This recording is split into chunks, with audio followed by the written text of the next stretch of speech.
Gas is inbound.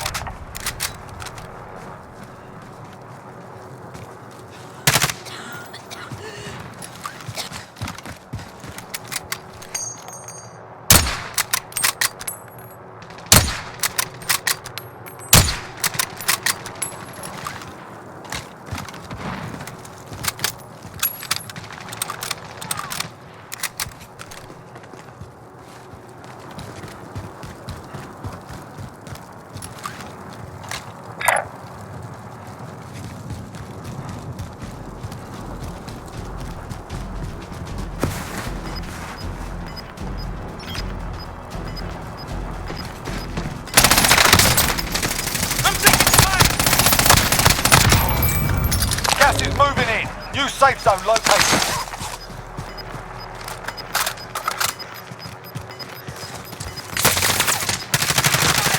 We've got gas moving in. 4 targets remaining. Good work.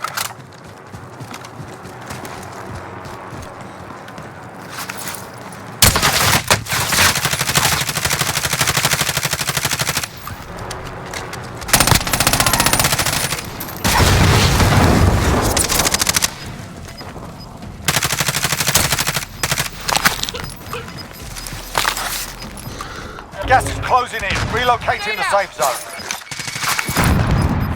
You've got gas moving in.